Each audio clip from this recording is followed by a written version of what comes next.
Let's talk driving. Today we're talking about distracted driving and parents, how you can aid your students in not being a distracted driver. So we know that that's one of the biggest reasons that teenagers get into car accidents, but it starts at an even earlier age, even before they become drivers. Have you ever caught yourself looking at your phone or touching your phone even though you know the law says keep your hands off your phone? We all have done it. However, our little eyes are watching. So be mindful of what you do behind the wheel when your kiddos are in the car. Let's talk about ways that we can get them to not be distracted. Well, when your child moves from the back seat to the front seat, that's the time that they need to stop using their phone in the car. Yes, I said it, and kids, I know you're going to hate me for it. When you turn 12, 13, 14, 15, 16, and up, you should no longer be using your phone in the car. Don't hate me.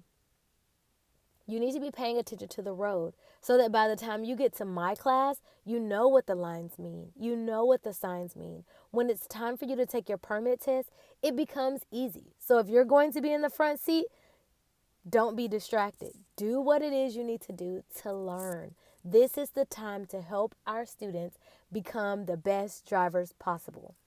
So let's talk a little bit more about it. I have this thing that's called a road bingo where I have designed things for students to look for. So it's not just completely boring. At least you'll be learning as you're riding, but you're not distracted by your cell phone. It's up to us as parents to make sure that we expose our students to what we want them to do when they are driving. 82% of teenagers mirror what their parents do when they are driving. So what type of example are you being? The way that you handle distractions will be the way your teenagers handle distractions. Kids observe everything. They observe whether you're using your phone, whether you're eating, whether you have road rage, and they're going to do those things. Are you listening to your music super loud? Are you screaming and singing and things like that? They're going to do those things. Be sure you mirror what you want them to act. We have a tendency, especially if you was born in the 80s, to say what our parents said. Do as I say, not as I do. But we all know that that does not work. So if you are a parent and you have a teenager who is currently sitting in the back seat of your car on their phone, scrolling through TikTok, all on Instagram or any other social media that's about to come out, take their phones away from them for your longer drives. Make them sit in the front. Allow them to have conversation with you. Not only is it going to open up the line of communication about the road, something that's a very neutral topic, but it may even get them to talking to you about situations that have nothing to do with driving. Give it a try. It may work. It's very dangerous for students to get in the car and think that the first thing that they should do is check their phone. That is the very last thing they need to do. I have an extra console right above my glove compartment for phones. If you are sitting in my front seat or if you are in my driving seat and you are not me, your phone goes in there. The only reason my phone is out is because I'm driving with students and parents sometimes need to contact me. And I only answer the phone if I'm on the passenger side. Set expectations. If you are doing the bingo, make sure you have students with a pencil and that's it. A pencil and that piece of paper, or you can check it off on your phone. Some of the things that are on the bingo are like find a stop sign. Let's talk about when once you get to it, then you talk about what you do at a stop sign. I learned from one of my students who was taught by her parent, once you get to the stop sign, you stop for 3 seconds. Then you look left, right, left again. It is not a California roll. You don't roll and go. You don't slow down and go. You come to a complete stop. You look left, right, left again, and then you go. But once they find that on their bingo, then that is the time for you to talk about it. You engage with them before you start your drive.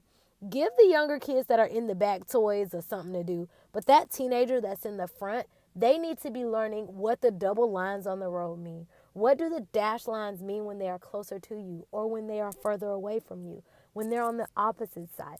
If there's only a dash line, you need to start having those conversations because if you don't, students are not going to know any information once they get into their driver's ed classroom. And then they feel less strong or less confident once they get behind the wheel. Make sure they're not using headphones while they're in the car, especially when they start driving. Make sure that there is no phone usage from nobody in the car. I know that's a double negative, but we're not talking about that today. Be sure to teach our future drivers to talk about the different distractions that could happen. Talk to them about what you think their biggest distraction is. Sometimes a distraction could be in their own mind. That's called an internal distraction, something that happens within that distracts you from what's in front of you. It's super important to not be distracted by your own mind. You can't focus so much on the stop sign that you forget to stop. You have to have all of those things in mind. And when you start having those conversations with them as younger teens, then they take those things into consideration when it's their time to get behind the wheel. As they get older, help them navigate the traffic rules and build their awareness on those things that they need to pay the most attention to. It's never too early to teach your kids safe, non distracted driving skills. Start by setting the example and then move to having them in the front seat, having them not have any distractions, having them do this bingo to learn what's going on the road. I know that the bingo is a distraction. I don't need y'all telling me that, but it's a different type of distraction. For more tips about raising safe drivers, stay tuned to this channel. I am here to talk about everything driving. Also, there'll be a link inside of the description that tells you a little bit more about the bingo and how you can obtain it for your students.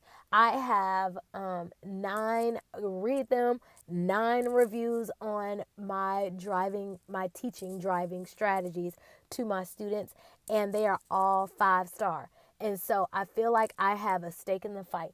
It is our job at Best Route Driving Academy to build safe drivers, and we want to start with each one of you. So every day join me so we can talk driving. Have a great day. Peace.